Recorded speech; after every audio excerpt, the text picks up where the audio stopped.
Listeners, thank you for tuning in. This is going to be episode 18. And if you have any interest at all in maybe some of the lawsuits going around, what it means for buyer representation in a real estate transaction, talking about some sustainable practices in real estate, how to be a good realtor, we have it all, and we have none other than the Frank Meister himself and his lovely, lovely partner, Carmen Blanchard-Stitt, in this episode today, bringing you over combined 50-something plus years of real estate experience. It's one you do not want to miss. Check it out. We've got all these people moving from cities into our town. I can probably be a millionaire in just a few days' time. Wow-wee! Now, whatever you do, don't tell anybody. If anyone else finds out about this, they'll all want to be real estate agents, too. What do you think when you hear the words real estate? Well, welcome to the Market Shakers Podcast, a real estate podcast of Matt Kelly and Friends, where we are committed to explore exactly what real estate should mean to you. And we are back, episode 16, 17. I'm going to get in trouble. I'm always wrong. Folks, we have someone incredible. You're going to want to listen to this entire episode all the way through. We have two of what I consider the brightest real estate educators. I'm getting some eyeballs over here, but they're very modest. Brightest real estate educators, I think, in the Augusta area. In the nation, probably. In the nation. Nation, world. Yeah, just go for it. Absolutely. All over the place. Frank Mears and Carmen Blanchard-Stitt. Frank Mears seminars. Teaches at the Maybaum School of Institute of Real Estate, Maybaum Institute of Real Estate. Taught me. Yeah. Got my license through your class. Can't be that difficult, huh? Look, I believe I got an 86 on your exam, and they don't tell you on the state exam. Yeah, not anymore. Not anymore. No, That's right. no. And so who knows? Maybe about the skin of my teeth, but I tend to. We do Blanchard and Calhoun Institute also. You do? Leave them out, yeah. Mm-hmm. You've been around this year. Yeah. Both of y'all have. And we'll be around in 2024. You will be, and it's gonna be fun. It's gonna be good. It's gonna be a great year. Great year. It's gonna be a great year. I think the continued education courses are gonna be fantastic. Better than ever. Better than ever. Yeah. And more meaningful. Exactly. Keep you out of jail. Keep you out of jail. Just this close, right? Close, just this close. Yeah. And so, real quick, so are we live, Grant? We're live streaming? Oh, heck yeah! So say hello to Instagram. Hi. From now on, we're gonna be live streaming these episodes, the recording session. So this should be pretty fun. We're gonna see how this goes. We tend to just jump into things. So tell the people about who y'all are. I'm Frank Mears. This is my 43rd year in real estate, 44th. I go into 44, I guess. And I got in 1977. And before that, I was an entertainment booking agent and sold life insurance for a few years. Okay. I was a musician, professional musician. Bass player. Yeah. Bass player. Okay. So you were doing the life. You were in entertainment, so you were booking bands and things like that. Yeah. That led me into teaching. It's the same thing. You got an audience out there, and they pay you. You don't have to worry about anybody calling in sick until you got to replace the drummer because he's still hungover from last night. Yeah. Well, we're going to go back to that, Carmen. So who are you, and why are you so dang good at what you're doing? So I'm Carmen Blanchard-Stitt. I've been in real estate since 2014. Okay. I have been teaching with Frank Mears seminars. I'm going into my 5th year with Frank and Frank Mears seminars. Before I got into real estate, so I'm a real estate brat. My entire family's in real estate. They're all appraisers. Yes, she is. They all are. My husband is, both my parents, my grandfather, everybody. So, and then my partner in crime over here too. So, but no, I'm not an appraiser. No, he's not. But I was a special ed teacher before. I have a special ed background before I got into real estate. Okay. And I also owned a martial arts school for a little while. Really? Fun fact about me, yeah. Okay, martial arts. So how many different ways can you kick my behind? She's a badass. I don't mess with her. I'm a master 5th degree black belt. Okay, all right. So maybe we're going to do some live sparring on air today, right? Oh, no. With you. I'll be out that window in about 10 seconds. That's what I'm thinking. So, okay, so we know your mother. I know your mother. She's great. Call her probably way more than she wants me to about stuff. Your dad, what part of real estate? How is he involved? So he is a residential appraiser. He Okay. also does equipment appraisals as well. Okay. My husband is a residential appraiser, and my grandfather was a certified general appraiser, just Okay. like my mom is. And anything that has dirt associated with it, he can appraise. Okay. They can't do vehicles, can they? No. Okay, dang, I'm in a little bit of a tiff with the insurance company right now, and the lower you can appraise my vehicle, the better for me. Really? I get that depreciated value, you know, the whole 18-wheeler hit your car kind of thing. You got to figure out how to squeeze the money out of them. So we're dealing with that. There are specific entities in the appraisal business that focus on that, just like they do in jewelry and things like that. So It's probably for the better. it is probably for the better. We should not be appraising, a real estate appraiser should not be appraising diamond rings, I don't think. Absolutely. Okay, so we're going to start off. So for those who don't know, and this is going to be very few people, I think, listening to this, but Frank, you said 43 years or 46 years? Going into 44, I think. 44 years. Holy cow. 77 to now, whatever that is. Yeah. So we've had a few people, come in and ask some questions, or they have some fun things to say about you. Yeah. And so I want you to just verify here make sure that these are true. Oh my word, I'm scared. I just want to really encapsulate, all the cool things you've done. So right. just yes or no if you want to elaborate. No I'm really scared at the moment, just being honest. So Frank, is it true that you originally listed the Oregon Trail? No, but I was at the Last Supper. You were at the Last Supper. Absolutely. Okay. Free wine. Was the Big J your client? Absolutely. Oh, good. So he trusted you. Absolutely. Do you have a buyer brokerage with him? Didn't have to. Didn't have to back in the day. Handshake back then. Yep. The page, it was a half a page contract, That's correct? right. Okay. All right. It was on a stone tablet. We're gonna go and deal with that source of information later after this. Don't worry. I heard you don't believe in selling sunsets, but you did sell the very first sunrise on the East Coast. Yeah. Okay. Selling sunset's a con. Okay, it is a con. Yeah, it's a con. There's a whole thing about them being not real estate agents. Absolutely. It's terrible. I can't stand that show. Have you actually watched an episode of that? I watched Botched. That's my favorite show. Yeah. Botched. Same people. Same people. Pretty much. All right. So, Frank, someone told me that you actually performed the very first quadruple agency. You ascended dual agency. It was quadruple, but it wasn't agency. It was agency. Okay. No, personal thing. We're gonna stop it right there. I was like, please don't let him elaborate on that. It might not be suitable for all audiences. That's your match, didn't you? I did. No, this is everything I wanted to be. And then the last one, Frank, a bus of very young realtors, maybe some were still in school, but very young realtors were on the way to Atlanta, and they were attacked by an angry for sale by owner, and you saved them. How'd that go? How did it go? How did it go? Is that great. True? It went great. Yeah. Okay. So we listed that, got him some money. He was happy. We were happy. okay. Yeah. So Frank, the savior of young realtor children. Yeah, absolutely. Good. You got to watch out for them. So that's all we got. But we confirmed that some of these are true, some of these may not be true, and some might be a little inappropriate. A lot of stuff you missed, I'll tell you. Well, good. So you should have been at the roast a few years ago. When was that? 2018. 2018. I wasn't even around then. See there? I know. It had been a whole year and a half until I came up. Good Lord, I'm out of my element. I don't know who I'm dealing with here. So I'm getting all sweaty and stuff. Okay. So these days, we got a lot going on in 2023. Okay. A whole lot of lawsuits, things like that. Y'all are really hammering these buyer brokerages, the buyer class. How do we effectively handle buyers in this new, I want to say, era?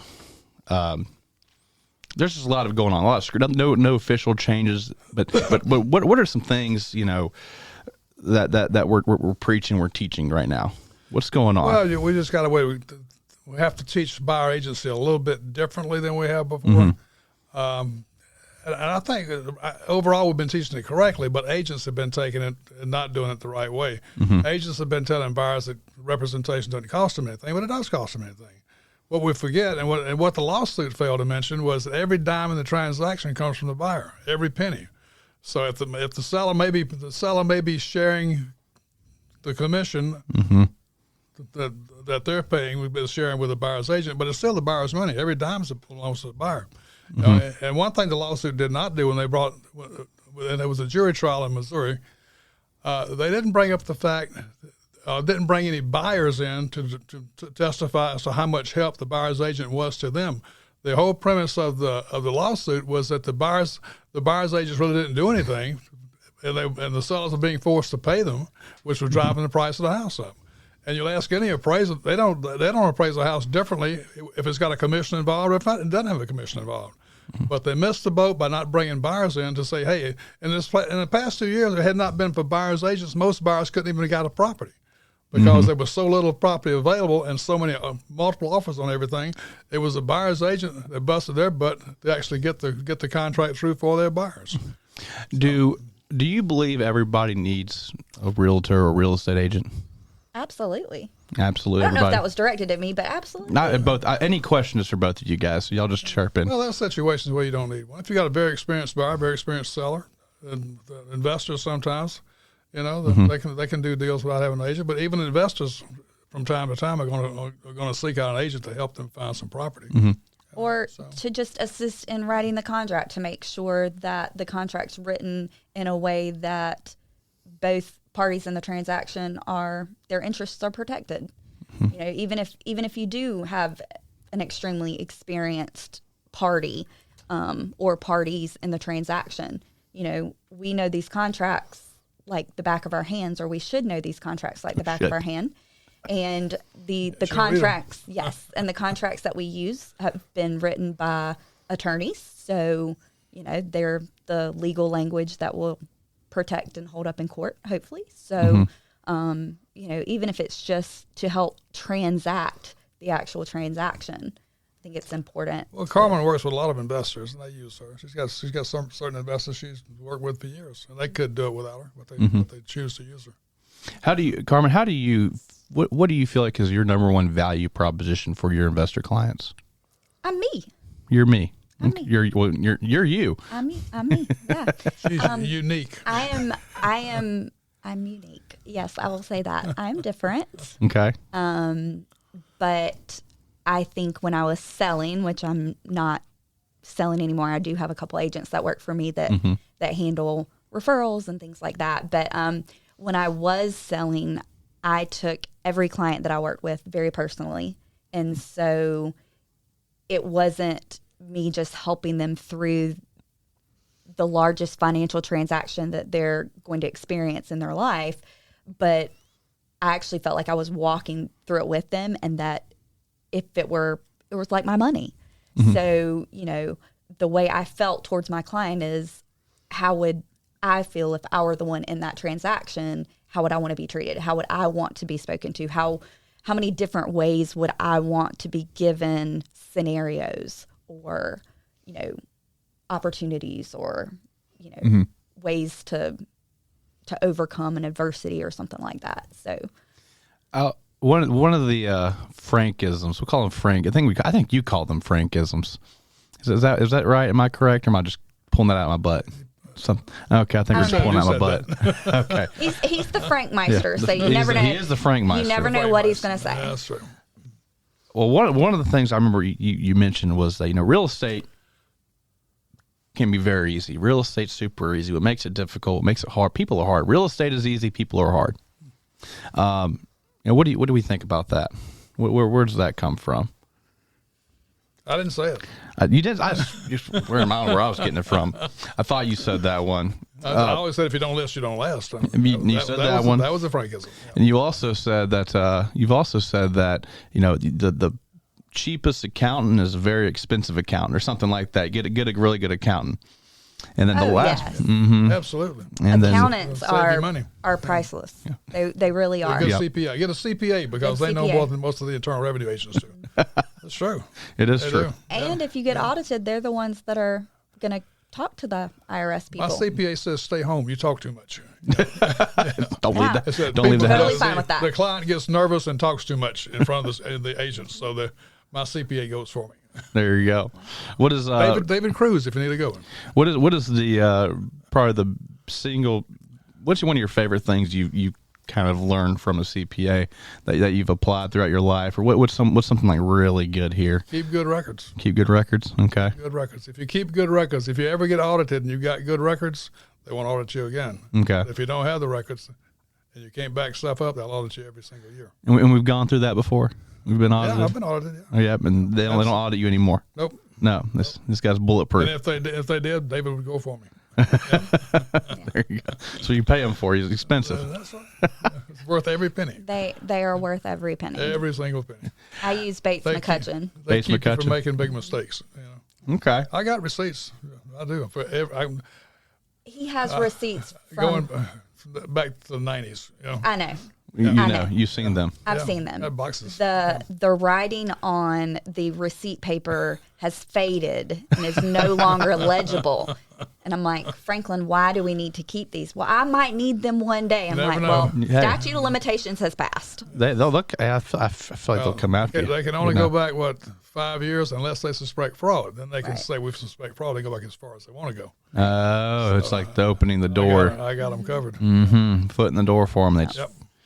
but you're good. You keep the good records. So keep good records is the. And she throws receipts away and everything else. He keeps all my records for me. Amazing. Okay. And the last one, I can't remember which day it was, but I know you said this one, so don't tell me you didn't hear.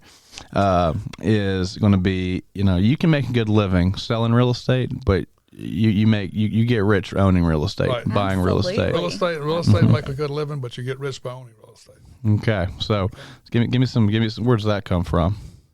Where's that from? I think Cliff Chanel. That's the guy that brought me into the business back in the 70s. And Cliff is probably in his 80s now. He owns about 150 houses. All of them are paid for. Mm-hmm. So he's got a pretty good. He's good okay. income. Yeah. He can hang out. Yeah. Yeah, he can hang over. He can be with the best of it. Everything he's got's for sale. He'll want to finance it. I hope he's really good at golf. He is a very, very, very wise man He and is has smart. done very Cliff well Chanel. He is very, in this very real smart. estate profession. But that's what I think. And he's local? That's where. Yeah, Cliff. Yeah, Cliff. he owned a company called Chanel Realty. Okay. At one time was probably the third or fourth largest company in the Augusta area. What happened to Chanel Realty? It's still in existence, but it just manages his property. Okay. Okay. Yeah, that's a I think that's a big thing for realtors. And what I want to ask you one question is from our audience ask, what some things that if you're just getting in the business but we'll get to that in a second. But let's talk exit strategy real quick. When you're in real estate, one of my biggest fears is I don't want to be 80 years old and selling homes for commission checks. That is like my biggest fear. You want to really scare me?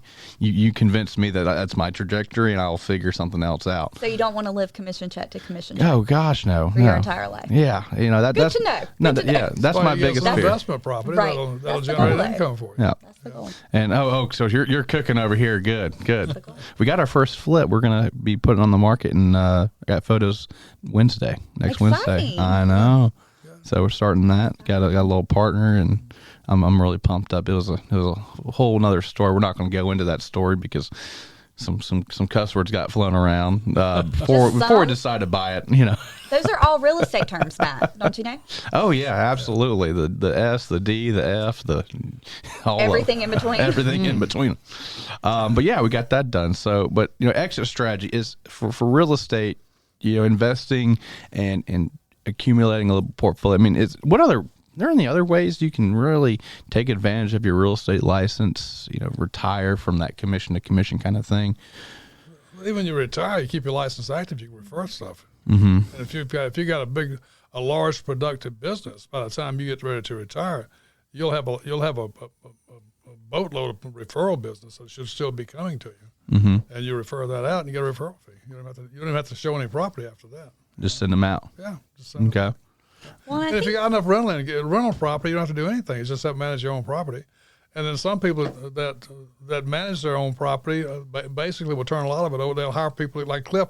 Cliff has people that work for him. Mm-hmm. It's Chanel Realty that actually do most of his management stuff for him. Or you can do like Carmen and She has another company manage their family's properties. So, Okay. you know. But you can get to the point if you got you don't. I don't think you. If you really enjoy the business, it's hard just to stop completely. I get asked all the time, when am I going to retire? Hell, I ain't retiring. She'd like for me to kick me out the door. Absolutely not. No, we got ride, plenty more good years for I'm you. going to ride his coattails as long as I can. I'm going to die on the platform going, read that damn question. That's probably true. Then I'll kick over with a heart attack or something. You know. No, we got your heart fixed. Yeah, so it won't be a heart. That's true, It won't be a heart issue. Might be something else, but not a heart issue. But if you enjoy what you're doing, you might not ever retire. I mean, I can't see retirement. I don't know what I do. I don't play golf. Mm-hmm. You know, I still enjoy what I'm doing. So I don't see retirement. Well, and I think that this is a profession that stands the test of time because, again, you can still sell or you can still refer in your 80s or 90s, you know, and once you've learned the business and you stay up to date on what's happening in the marketplace, you know, that experience is going to be beneficial to whichever party of the transaction you work with. We got productive agents out there in the 70s and 80s. You know, they may have cut back a little bit, but they're still working. Oh, yeah. You know? And they're still kicking a pretty good income. We got a few of those at Blanchard and Calhoun. Yeah. Oh yeah. Yeah. They've kicked back some, but they've kicked back some, but they're still raking it in. They got some hell to raise still in them. Mm-hmm. Oh yeah. Oh yeah. Oh yeah. Oh yeah. Shout out Miss Susan. We love Miss Susan over at the office. She's the one that keeps West Augusta BNC partying. Yeah, there you go. And y'all do know how to party over there. I can't see Woody Trulock ever Absolutely retiring. not. No. He's got to keep pointing out what everybody's doing wrong. So I love me some Woody. We had for those who don't know, we had a continuing education course with looking over these buyer brokerages and you know, one of the hot topics is, and we're gonna go back to this whole buyer thing here. These contracts used to be a page. We used to not have to be transparent. You know, a lot of people will say, hey, doctors and lawyers and who else, they don't have to explain their fees to you in quite a way that realtors do. So one of the opinions after listening to a lot of people, I kind of have my sort of thought on this is that, you know, we brought around buyer brokerage in the 80s or 90s. Early 90s. We were doing I was out in California in the late 80s. We were doing buyer brokerage out there at that time. And then we started nationwide pretty much early 90s. Georgia's agency law was written in 94. Okay. I wrote the very first course, the buyer agency course. And I got one of the first in the state, and I wrote it in 1994. Did it for Tom Horner. Okay. Tommy Horner. Tommy Horner. Tom's dad. Mm. Yeah. Wrote a course for him. Sure did. Wow. Yeah. And he and I both got inducted into the National Association of REALTORS Buyers Agency Hall of Fame. It was by being one of the first to There's a Buyers Agency Hall of Fame specifically? Yeah. Absolutely. Oh, wow. Tell them the name of it. National Association of REALTORS. Yeah. Tell them the name of your course, Franklin. It was quite witty. Buyer representation. Don't knock it till you try it. Don't knock it till you try it. Yeah, I had to stop and think for a minute. Yeah. Don't knock it till you try it. Yeah. I love it. Yeah, and everybody thought we were crazy for representing buyers at that time. You know? Well, I feel like, you know, we as an organization and an organization, association, and an industry, we do all of this simply to make sure that buyers can afford their representation, and I feel that's being attacked right now. Well, so many buyers, let's face it, first-time home buyers are lucky to come up with a down payment, much less to have to pay anything extra for. And that's typically on a first-time buyer contract. We're asking the seller to pay the closing costs, you know, any repairs, things like that. The seller pretty much has to pay for everything, but you know, you do not sell to that buyer. With VA contracts, the Veterans Administration will not allow the buyer to pay a commission, so it's got to come out of the transaction. Right. Okay. And so it's got to come from the proceeds. And what we keep forgetting is that the money comes from the buyer, given to the seller, and the seller is able to pay their real estate commission from the buyer's money. So there's no such thing as the buyer not paying the damn commission. No. And that's the whole basis of this lawsuit. Right. Buyers should pay their own fee. When we first started doing buyer representation, that was a big kick back then because, you know, because buyers didn't have representation until the early 90s. Right. So what does a world without buyer representation look like? everybody represents the seller. Nobody was representing the buyer at all. Okay. And when we first started doing buyer representation, at least the old time agents say, well, if you're going to represent a buyer, you better hope they pay you. Mm-hmm. And my comeback was they do pay us. Mm-hmm. Where the hell do you think your seller gets the money from? Right. It took us about a year to finally get on board here in the Augusta area that hey, it was okay to split that commission and pay the buyer's agent, let the buyer be represented. Okay. Why shouldn't the buyer be represented? Why shouldn't? You know, but the problem is most first-time home buyers don't have a lot of extra money to be able to pay the fee. Mm-hmm. You know, and there's probably 20% of the cases nationwide the buyer does pay the fee. And the commercial transactions, it's been the norm forever for the buyer to pay the fee. But with typical residential, you know, people buying their first house, they're lucky to have the down payment.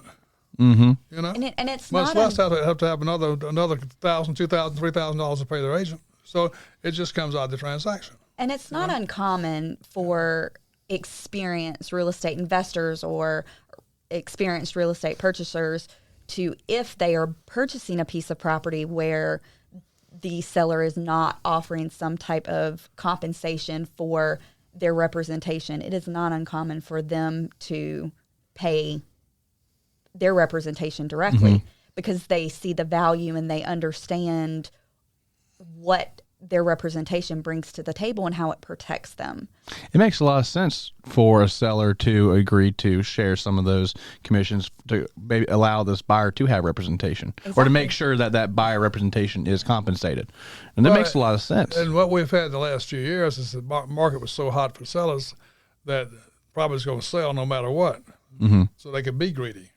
But that's starting to change. When you get back to the point now where you got a lot of properties starting to come on the market, and the number of buyers gets a little bit less, so it becomes a buyer's market again. They'll be damn glad to pay that buyer's commission to get the buyer to come and look at their property. Right. In the last couple of years, they had you put a property on the market, and 2 days later you got 30 contracts on it. So that was so nice, wasn't it? Market. No, it was a pain in the ass. Exactly what it was. There's pros and cons to every situation. There is. Right? There's pros and cons to every situation. It was tough. I'm a big believer in the win-win. Right. Everybody needs for a deal to a deal to close. Everybody has to feel like they're getting something from right. it. Always leave something on the table for the other side to feel good about. That's the number one thing in negotiating. And for 2020, 2021, early 2022, just getting a contract was about the only win that buyer could get. Exactly. Sometimes we were dealing with the buyer gets the house and we'd have some repairs and there's a few things we wanted to fix and the seller would simply say, I have 3 backup offers. Yeah, why? Absolutely. And it was so tough. You had to be very, very upfront with that. That was like, if you weren't having those conversations with your buyer saying, hey, look, this is probably how it's going to go. Right. Are you comfortable entering the market in these conditions? Yeah. A lot of people just were forced to, but Right. Well, because people have to have somewhere to live. Yes. Whether they're renting or whether they're purchasing, they have to have somewhere to live. It went kind of crazy too. Housing became like toilet paper in COVID. It's like there were never going to be any more houses, so we got to go out and buy them today. Regardless of the price. Yeah, we're starting to build a few more. I think Aiken's are really picking up, but new homes are strong right now because we got more new homes for sale, thank God, than we've got resale because people have got a 3% interest rate. Are not going to sell that daggum house and have to buy another one and have to pay a 7% interest rate. So they're going to hang on to what they've got. Right. So they are. An experienced new homes sale agent that has sold a lot of new homes, they are very good at what they do. Mm-hmm. And they are able to present a picture to the buyer of them buying a new house versus a quote unquote used house if it's resale. Mm-hmm. And so everybody likes new stuff, right? Yes. But unless you're crazy like me and you buy a 114-year-old house. But you know what? You get more house in a resale. You get more house for the money than you do with we got one new like construction. That. 100 years old. 100 years old. Like Your brain is going through that. Yeah, absolutely. They're all going through it. Brandon and I are going through that. Oh, you're yeah. Something didn't click in our development. We decided this is a good idea, right? Those are the best. They are. So you'd be right. You get more bang for your buck, but new, there's tons of advantages to it. Right. And North Augusta, Aiken County is blowing up right now. Oh yeah. Well, energy crazy. efficiency, the lower cost of just home ownership with new versus quote unquote resale. There's just so many pros and cons, and there's a warranty that comes with new construction that with a resale purchase isn't always offered by the seller, or the buyer doesn't realize that they could purchase that outside of I like the water shut-off valves that they just have in the garages now. You just got to easy. change out your faucet. Just go and exactly. so easy. Yeah, so just cut the easy. whole water off to your house from your garage. You don't have to go and Exactly. lift up the gate and get a wrench and crank that Yeah. crank Oh, that they got a valve. tool you can buy it's like that. Yeah.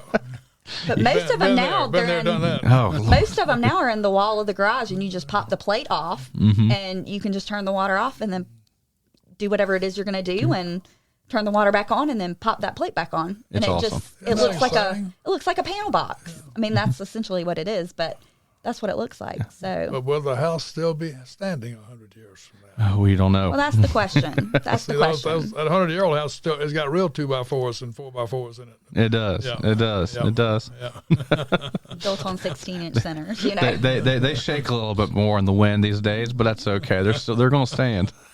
They were built differently. Back Yes. then. They were. So, Frank, let's go back to 1989, 90. What are some of the big things that we had this big lawsuit now? These lawsuits coming through. What were some of the big lawsuits, the big events that prompted, started in California and finally made its way east? What big events can you recall that really created the sense of urgency to create buyer agency? There was a lawsuit in Minneapolis, St. Paul, Adana Realty. Adana Realty, like so many, their agents working with buyers, like so many agents working with buyers nationwide, led the buyers to believe that, hey, I'm your agent. I'm looking out for you. When indeed, this is back in the days of sub-agency, and everybody represented the seller, nobody represented the buyer. Nobody. So there are a few sellers in Minneapolis, St. Paul that had a problem after closing. So they went to their agent and said, hey, you're my agent. Help me get this seller to make this good or whatever. And we were both basically blown off by the agent. The agent said, I'm not your agent. I was a seller's agent. Oh, no, you were my agent. You said, I'm going to work hard to find you a house. I'm going to work hard for you, and you even gave me a gift when I moved in the house and everything. So you were my agent. So they got a couple of them got together and got a lawyer. And the lawyer said, I wonder how many other people in Minneapolis, St. Paul. Now keep in mind, this Adana Realty is one of the largest companies in the nation. Had about 6,000 agents and did thousands of transactions. He said, I wonder how many other people worked with Adana Realty and actually thought their agent would represent them and didn't realize the agent was not representing them. And they had a problem after closing. So he started running some ads, kind of like the Camp Lejeune ads you're hearing on television now. Oh, yeah, yeah. If you bought a house from Adana Realty and thought your agent represented your interest and you had a problem, call this number. Give us a call. Billboards, Well, the whole yeah. 9 yards. Oh, yeah. $270 million class action lawsuit. Back in 1988. I think 1988 was when that big was, numbers that now. was. It's still big numbers. 35 years ago. Yeah. Wow. They finally settled on I think Adana finally settled for like 40-something million. I don't care how big you are. That's tough. Yeah. That's tough. But that's what opened the door for buyer representation. Basically, the National Association of REALTORS said, hey, if you're going to be implying to these buyers that you're representing them, we think you should go ahead and represent them. Let's be honest, put your cards on the table and get written agreements. And they encouraged every state association to get together with state legislators and enact some meaningful disclosure laws for buyer representation or for agency. And that's when Georgia was one of the first to do it. 1994 is when the agency law in Georgia was changed. Okay. So where does this go from here? Where do we think this can go? This new settle lawyer. What can you see? It's going to be appealed, and I think which one? The first one. There's been another one filed in Missouri. There's a copycat lawsuit filed in South Carolina. There's been one filed in Atlanta now. All over. Yeah. How many states? But I think it's all over the place. It's going to be all over the place. So this now affects Georgia law. But if they can get some of it depends on how NAR comes out on appealing the one in Missouri. That'll have some effect on the other state lawsuits. This is a multi-year process. It's not over. It's always going to be years before it all works out. And what a lot of people don't realize is these lawsuits have already been prevalent for several years. So these are not lawsuits that just popped up over the summer of this year. These were brought. The one in Missouri, the first one just finally went to trial. Right. Yep. Okay. But it was brought 3 years ago. 2 or 3 years ago. Yeah. So we're just now starting to publicly hear about it. Well, we've been teaching agents the right way to approach this thing, and it's just like getting the buyer brokerage agreement signed. You're supposed to do it first. The law requires you to explain the agency to the consumer first. Substantive contact. Okay? We have an entire brochure for it. Yeah, we do. It's called the ABCs of Agency, and it is. And you're supposed to go over it with them. Yes. And if you're going to put a buyer's butt in your car and act like their agent, you have to have it in writing. And we've got agents, some of our top producers in your company and our company, are getting it done when they write the sales contract, which is totally a violation of the law. Correct. That's got to change. It has got to change, and we got to quit telling people it doesn't cost them anything. I can't tell you. I cannot tell you legally anything about the real estate process, how to handle situation X without a buyer brokerage agreement, because that violates, because until that's signed, you're a customer. That's exactly right. You can't give them any advice. Right. I'm not liable for anything I tell you. Exactly. And the default position with working with a party in the transaction is a customer, unless you have them under a signed written brokerage engagement, such as a seller to list their house or a buyer to represent them throughout the transaction. Yeah, and I know in our company, the smart companies, they're hitting that hard. They've been hitting that hard all year. Well, I mean, last few years. It's a matter of time. You have to. These copycat lawsuits, they've hit Atlanta now. It'll trickle down to here. It's only a matter of time till we get hit down here with one. Oh, yeah. Some local attorney is going to pick that up, or some attorney out of Atlanta is going to pick it up. Yeah, absolutely. Who's it going to be? No, we're not going to go there. No, Frank. Well, it's going to be. They're going to hit the biggest companies first. So a matter of time. Well, as we know we're not doing well enough. We know that from a so Georgia entrusts you with educating new agents that are coming up. What is your opinion? And Carmen, I want to hear from you too. What's your opinion? One of the biggest issues of this whole entire thing is ease of access and barrier of entry, right? It is so easy, in my opinion, to get a license, a real estate license. It's for the responsibility we can take on, right? And the barrier of entry is too easy to get into, too easy to get out of, and too optional while you're in it. Okay, too optional while you're in it. Agents aren't being held accountable. Brokers aren't holding them accountable. And a lot of the top agents, the brokers are afraid of their top agents, right? So they let them do what the hell they want to do. And a lot of it, and instructors and trainers and speakers that Frank and I work with all over the nation talk about this, but a lot of it's training issues. Okay. We train the agents on how to properly conduct business, how to have proper conversations, how to disclose, and they go back to their brokerage and another agent or someone in a leadership position says, "Oh, that's not how we do it here."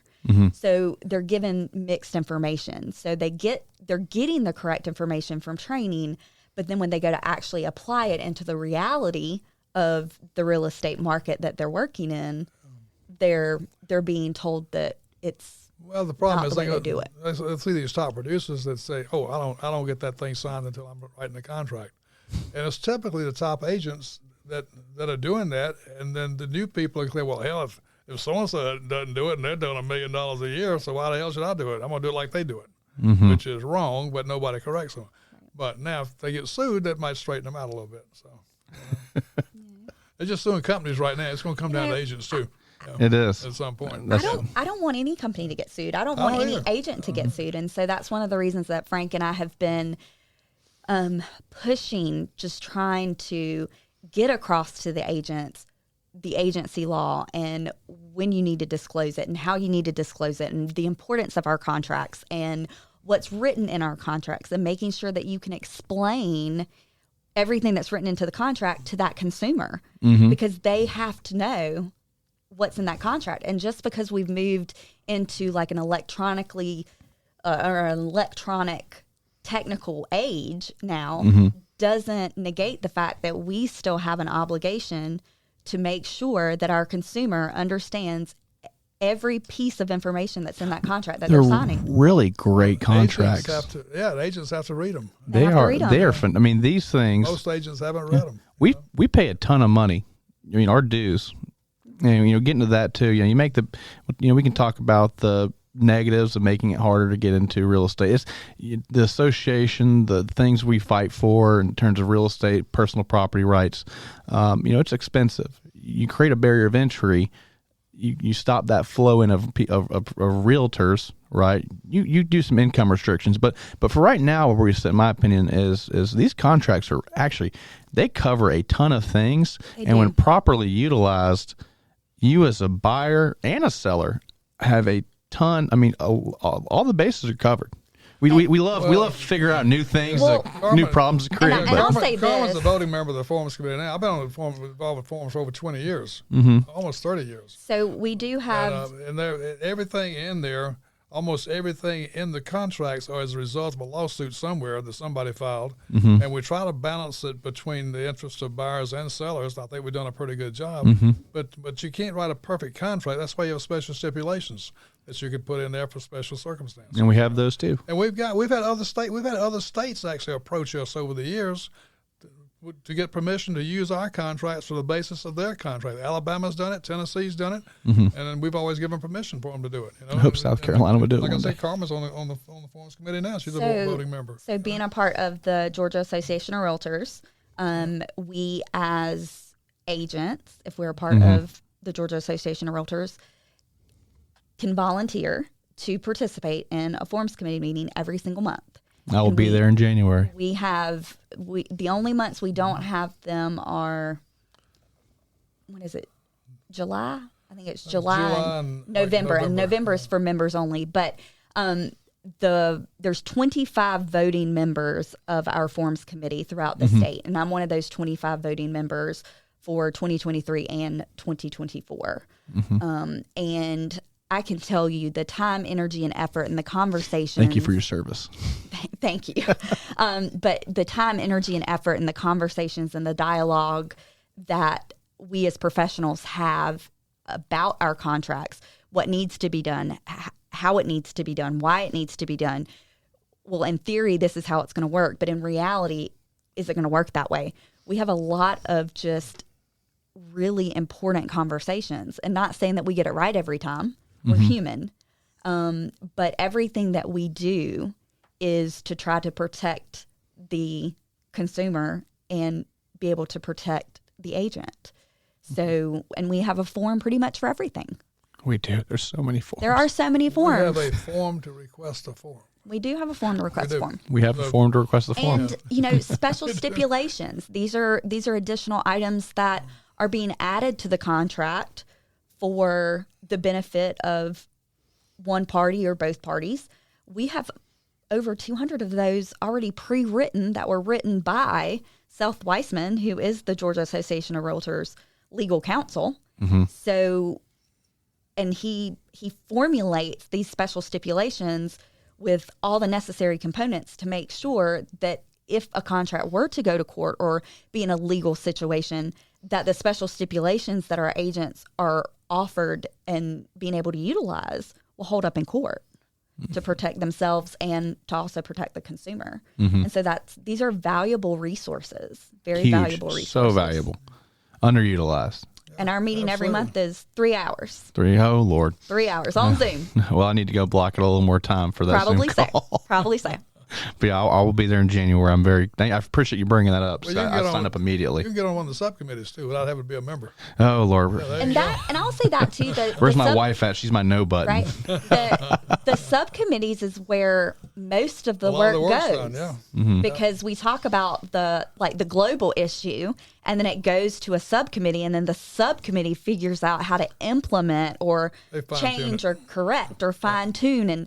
And sometimes an item that's brought up in February isn't fine tuned until October because it's gone back and forth from the forms committee to subcommittee, back to forms committee, back to subcommittee 2 or 3 times before we finalize what we present to the forms committee members for their vote in November to be produced for the following year. The big voting happens in November. Okay. So let me let's go ahead and close this out a little bit here. We're running short on time. One question. We got one question from the audience. One last question. So 2024, real estate should look a little bit different for agents, especially new agents entering the market. So for new agents maybe entering the market, though maybe 1 or 2 are listening to this, you're welcome. What are 3? Let's get 1, 2, 3 things that you think that new agents are going to need to do in 2024 to make sure they build a lasting sustainable business here in the Augusta area. Prospect, follow up. Prospect and follow. What does that look like? You got to go out and beat the bushes. Nobody's going to lay it in your lap because you got a real estate license. You got to go out there and find business. Find business. Okay, and then once you find business, you have to perform, Mm-hmm. and then you have to follow up and stay in touch. Okay, it's a great business. The basics for the business have not changed since I got in it. Mm-hmm. Technology makes it a little bit easier as far as prospecting and things like that. Mm-hmm. AI is going to make it. I'm telling you what the hell AI is going to do. Well, and this is LAI. What is LAI? the artificial intelligence. Yeah. I just saw that. Is it New York Post? The New York Times has sued AI because they basically have downloaded so much of their material that people are using it. It was actually copyrighted material. And you have to be really careful when you're using those AI programs. Yeah. Mm-hmm. But the business hasn't changed that much. It's still a people business. So you got to get out there. You got to get out there and go to work. Pick up the phone. Call people. Hey, return phone calls. Go knock on doors. Return phone calls. Some of the basic stuff hadn't changed. It really hasn't changed. Delete messages that are 2 weeks old, so that a prospect can leave you a new message so that you can call them back. Check your messages, call them back, follow. Follow is the most important thing. That's where people drop the ball, is follow. Mm-hmm. Especially, you found some business, you made a sale, it's closed, and then you forget about them. And then 5 years later, you wonder why they're listing with somebody else and they get ready to move, and that's not you. Well, you didn't stay in touch. Stay in touch. That's how you build a business. Can't outrun That's how you guys build your business, Mm-hmm. You can't outrun a good CRM. Yeah, that's exactly right. Mm-hmm. Okay. And the CRM don't use those abbreviations. Tell people what you're talking about. What's the CRM? Oh, I can't even tell you what it stands for. It's the whole mailing thing. The automated emails and the texts. It's a database system where you can input all of your prospects' information, so that you have everything that you need to know about a contact readily available. Consumer relationship manager, I think is what it is. Yeah. I think it's what it is. But CRMs are only as good as the person that's using it, and so you've got to find one that works for you and that you'll use, so that you can maximize its capability to help you perform at a higher level. I've had people ask over the years, what's the best one to get? And I say, well, the one you'll use. Right. There's all kinds of stuff out there you can buy, but if you're not going to use it, There's so many. And Forbes, Forbes even did like the top 10 CRMs for the real estate professional. They did extensive research on the top 10. Oh, really? Okay. CRM. I could send you the. We picked up one earlier this year, and if you to know me as a know, as you send me that list, and I'm moving on to something else because that's just how I'm wired. So keep that as far away from us. But we have a good one, and we put a lot of time into it. Like I've tried several. Happy Christmas! Yeah. You're freaking out. I've tried several over my career in real estate. And some are definitely more user friendly, but you've got to find one that will work for you and that you're willing to put information into. This profession it's great. It's amazing. There's agents making billions of dollars and there's agents making hundreds of thousands of dollars, and there's agents making $40,000 or $50,000. You know, and some making $20,000, and some making 20. And again, it's a profession that once you get into, you can stay in it for a lifetime. Too long sometimes. For too long. Too long. But you love it, you know, so you don't really Yeah. mind. You don't really know, matter. If you love it, yeah. And it's a passion. It is. It's truly a passion, and you'll either love it or you'll hate it. There's not really an in between. There's no like in real estate. No, you either love it or you hate it, and you have to be people focused. You have to be a people person. So if you don't like people, that might be a challenge. Well, no, you can do it with no personality. We've got a few agents like that. So Been very successful with no sometimes I personality. feel like people get into it because they hate people. They just That's some praises. I do think they can relate on certain levels. You know, Ask her mother. She doesn't like people. That's why she's such a great appraiser. She especially doesn't like real estate agents. no comment. I have to make sure that when my family talks, I'm like, you do remember that I'm one of those agents that you're talking about. Well, you don't sell anymore, and you know what you're doing. I know, but I'm still in that category. You know, that is where my Thanksgiving licensure. dinner next year. I just want to sit on this. Oh, I'll sit in the corner. You just bring a notepad and you take tons of notes. Notepad, a 6-pack of Miller Lite, and I'll have the time of my life, I think. You might need a bottle of tequila, just saying. But no, I mean, this is a great profession. You know, and again, you can do it as long as you want to do it. I think the profession just offers so much opportunity. Mm-hmm. You come across. Doesn't matter what your background is. It doesn't matter what your education is. It doesn't matter if you've got a GED or a PhD. You know, you got the same opportunity. You can go out there and make as much or as little as you want to. I mean, we got people making $250,000 a year and $2 million a year right here in the Augusta area. And those people, agents, those people deserve their income. I think. Well, they work for it. They work their for ass it, off and for this is truly a profession. And we tell, you know, this is one of the first things that we say when someone comes into our class is this is a profession where you truly get paid what you're worth. Yeah. So to the penny. You know, a lot of times you'll hear, oh, real estate's a cutthroat business, or it's really tough, or it's this or it's that. There is enough real estate business out there for anybody and everybody who wants to join. And if you want to raise, you got to do more. I mean, I've got three children, all college graduates. We have no student debt because I was in real estate, their mother was in real estate. If we need another $20,000 for college this year, we just made $20,000 more. It's just that simple. You can't do that with a regular job. You can't go to your boss and say, hey, I need a raise because I got a kid in college. I need another $20,000 this year. But in this business, you can do that. And you can give yourself a raise if you want to do it. I don't care what the market is. High interest rate, low interest rates. When I went through 16 and 17% interest rates, and we survived that. We'll survive this. I mean, when I got in the business, the rate was 6%. And everybody's panicking now because it's 6 and 7%. You know?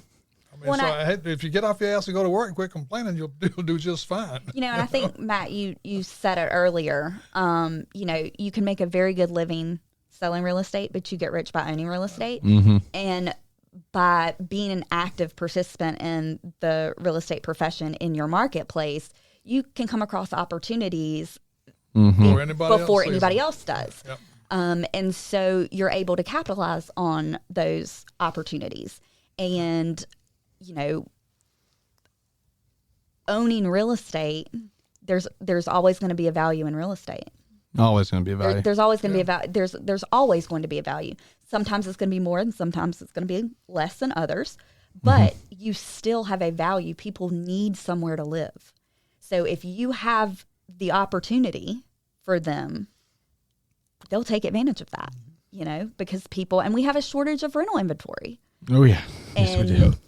So there's always somebody that needs somewhere to go.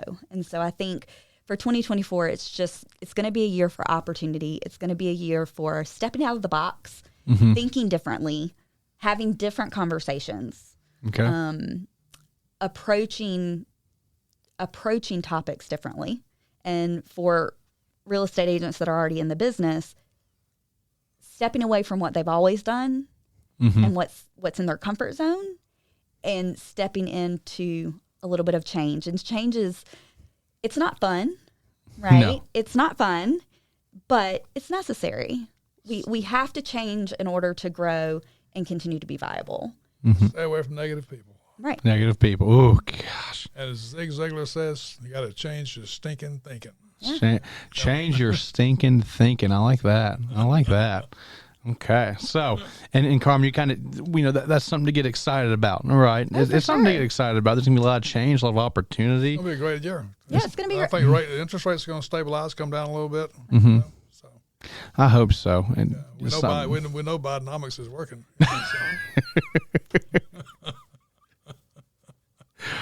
Frank. I just, again, changing the subject. 2024, we're big Lakers fans, and so Kobe Bryant's number was 24, and so this is the Kobe year. That's what's being said in our household. This is the Kobe year. This is the Kobe year. So, and he is. Gosh, he's going to do some cool things this year, wasn't he?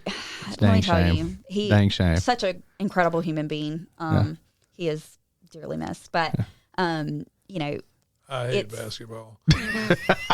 This is so the saying around our house is this is the Kobe year. This is gonna be the year. It's gonna be the year. 2023 has been challenging. It's been difficult. There's been a lot of ups and downs for just all of us. Not just in the real estate profession, but just in general. And so, I'm just going to speak it into fruition that 2024 is going to be a great year. Frank, what are you looking forward to this year? What are you excited about in 2024? I got a new grandchild. Oh, yeah. It excites me. I'm going to see her week after next. She's on the 21st. so cute. So She's cute. A doll, baby. It gives me number 6. It was easy. I wish we could pull it up on the screen here. So yeah, cute. Absolutely. So cute. Yeah. My 6-year-old grandson's my payback to Brandon. I love every minute of that. So. You're always watching him, though. And business is good. Business is great. Good. Yeah. He's working on the seminars. I'll tell you something. Business is always good for somebody. Exactly. And here's what I was told. Frank, if your business is not good, it's probably your fault. Okay? Exactly. Because no matter what the market is, business is good for somebody. And it's typically the ones that get off their ass and go to work and quit reading negative news. Right. And I'll say too. And that's the thing with these new people coming in, they don't know any better. They don't know any better. They will come into a market only experiencing 6 and 7% interest. They won't be whining about, oh my God, it was just 3% last year. And what are we going to do? They won't be whining about that. They don't Can't know any focus better. on the past. You got to keep thinking about the now and the future. We had people. I refinanced the house one time from 14% down to 11. I thought I died and gone to heaven. And then we kept going back down.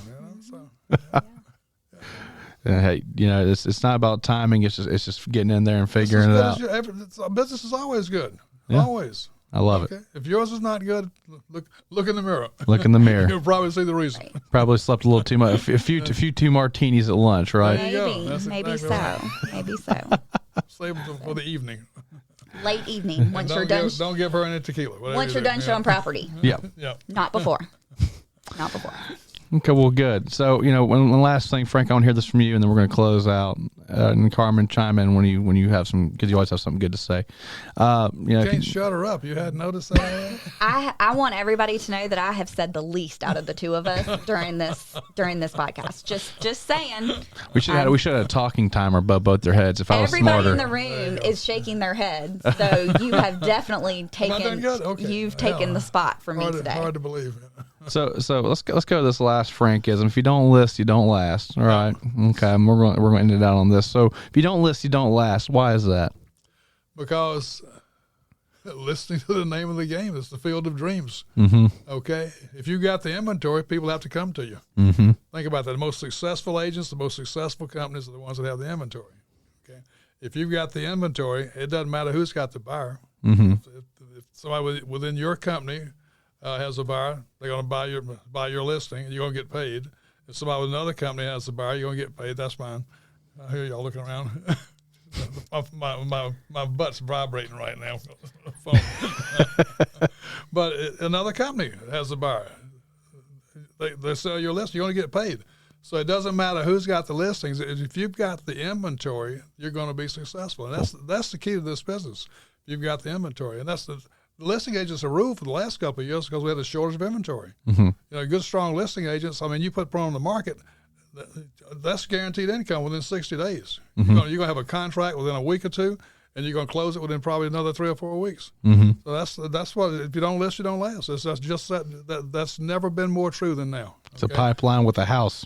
Yeah, already has a house is, attached to it, and it is the field of dreams for real estate. You build it and they will come. List it and they will come. List it and they will list it and they will come. Absolutely. And I think if you don't list, you don't last. Right, and you as an agent have to build your sphere of influence, because that is really where you're able to make your maximum reach to the community. So, for anybody getting into the business, there's very successful agents that are in our marketplace right now that are not from here, that are from different parts of the country or different parts of the states, and they've relocated here, and they've done quite well because they've implemented a business model where they've built their sphere and they work that sphere versus, purchasing leads or something of that nature. Not saying that that's not a good avenue. I'm not saying that at all. I'm just saying it's a different view on how to run your business. And when I scaled down from sales, my business ran from previous clients and referrals. I went 2 years without generating any new quote unquote prospects because I wasn't looking for them because I was focusing on teaching. So, but because of that sphere took care of me. You take care of your clients and your clients will take care of you. You just got to stay in touch with them. You got to stay in touch with them. Do right by them.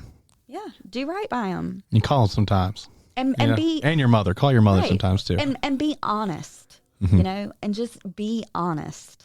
I think that's just going to go a long way. Just being honest and having integrity and, and again, saying if you don't know the answer, if you don't have the solution, I'm not sure. Let me think about it. Let me talk to some people. Let me get back to you. Let me brainstorm, and I think we as practitioners in this real estate profession need to focus more on looking at each other as peers versus looking at each other as competition.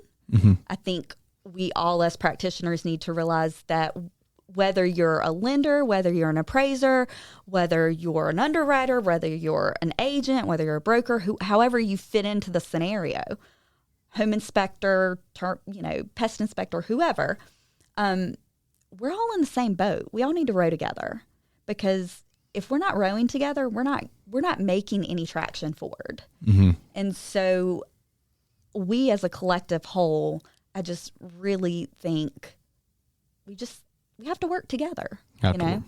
and work on building our relationships with other agents in our marketplace. So that's such a key thing, right? Exactly. Being the agent that you want other agents to work with. Because it's easy. People like to work with people they know and they trust. And so when you have that relationship established with the other agent, and you have that relationship established with both the clients and the transaction that are being represented, the transaction is going to go significantly more smooth because of that trust. Yep. And that lightness and the honesty. The phone calls just go smoother. You're able to talk things out, get solutions. Yes. You don't put the Spartan helmet on and fight it out every single time. Exactly. It's not about the agents. Some agents think it's all about them, but it's really about the consumer. If you got a buyer that's got a problem, you got a seller that's got a problem, our job is to bring them together and solve the problem, not be the problem. And in so many cases, the agent is the problem. And if we would just sometimes get out of our own way as the real estate professional and let the two consumers sit around a table and hash it out, they could work it out in 5, 10, 15 minutes, where we've been taking a week and a half to work it out. Those agent egos. Agent egos. I do feel like we one of our jobs is being in that funnel. I say we're a good funnel. You put a buyer and a seller. Real estate's easy. People are hard. You put two personalities that aren't going to really gel, it's never going to work out. And even though that both sides really wanted it to work out, no matter what they say, it's how they feel. And we have to be that funnel sometimes, right? Because we know how to handle it. When you have that good relationship with that agent, your client benefits. Well, Most definitely. And there are some agents you look forward to working with, and others you cringe when you hear they've got a contract on your listings. Oh my God, not them. Yep. That's true. I hope no one says it about me yet. Well, I hadn't heard it lately. No, lately. I'm getting better, right? Yeah. But just like in every profession, there's good agents, there's not so good agents. There's so agents.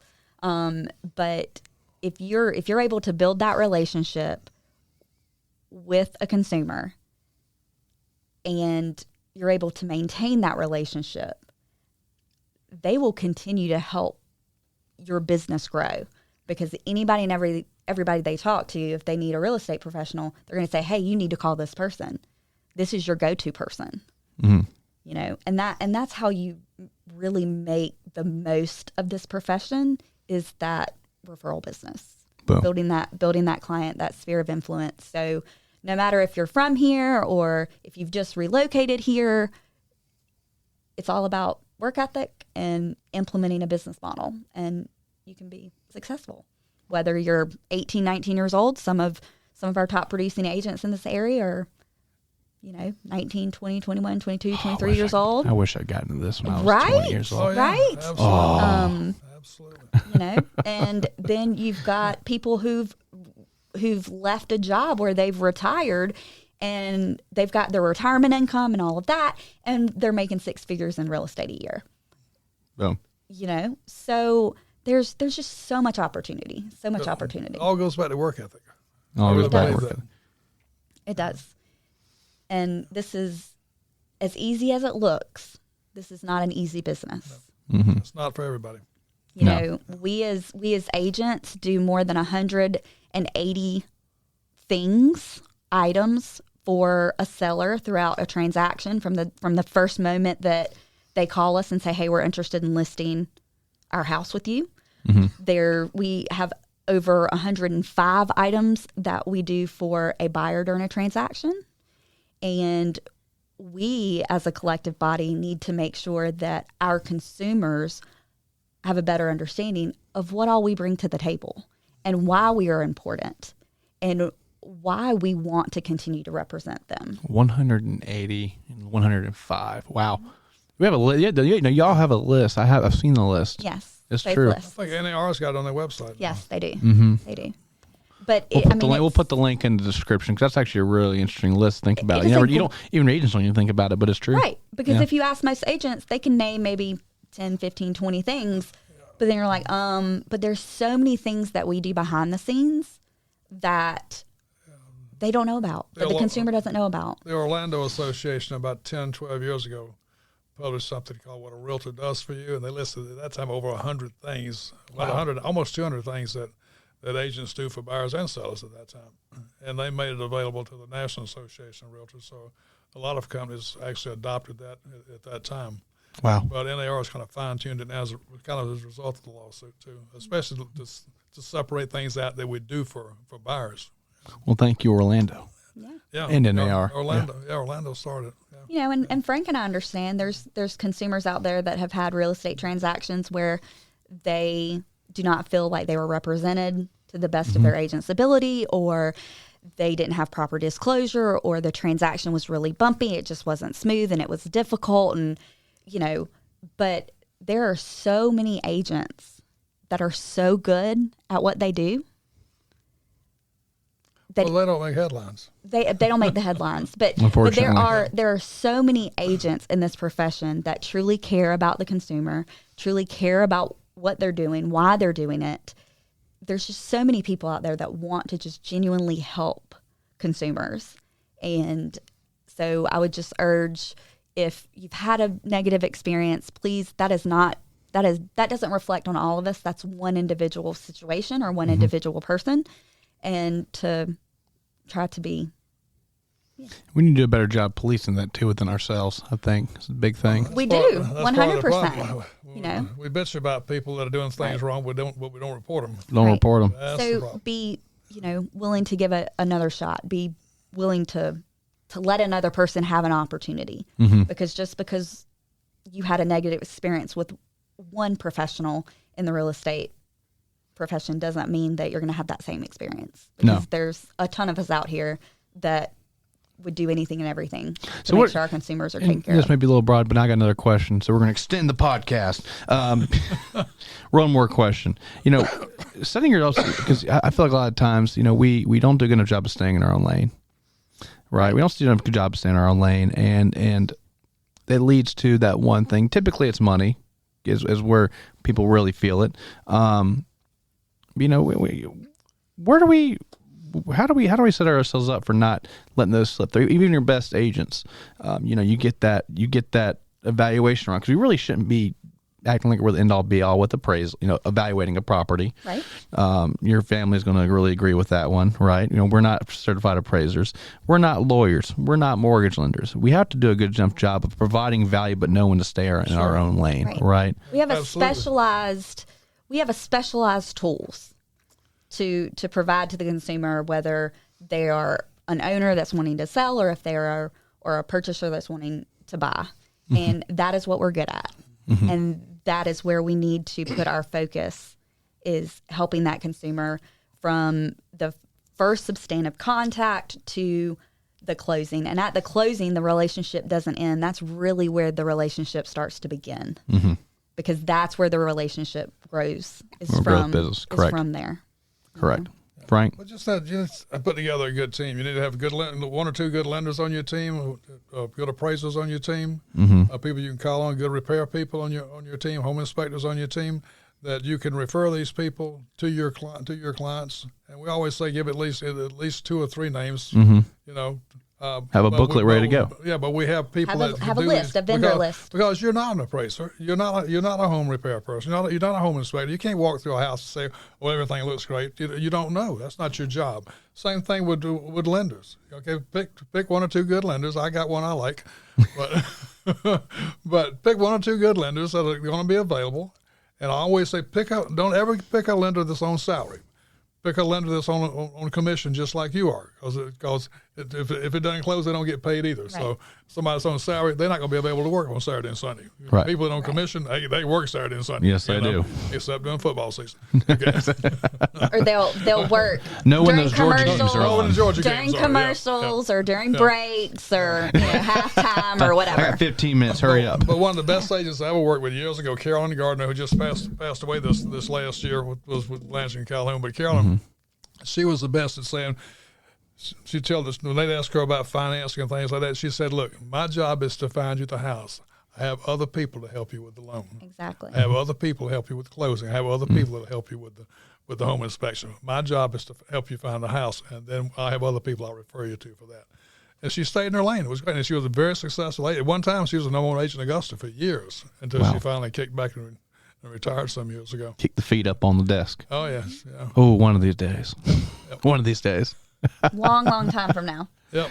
Well, guys, thank y'all so much. I think this has been, for anyone that's interested in the just what's going on current, this has been a really, really, really valuable conversation. And I appreciate your time. Frank, thank you very much. Carmen, thank you very much. And I'll say, anybody who's interested in getting into real estate, we do have 2 classes that are going to be starting up in January. We have one that starts on January the 9th, and we also have one that starts on January the 29th.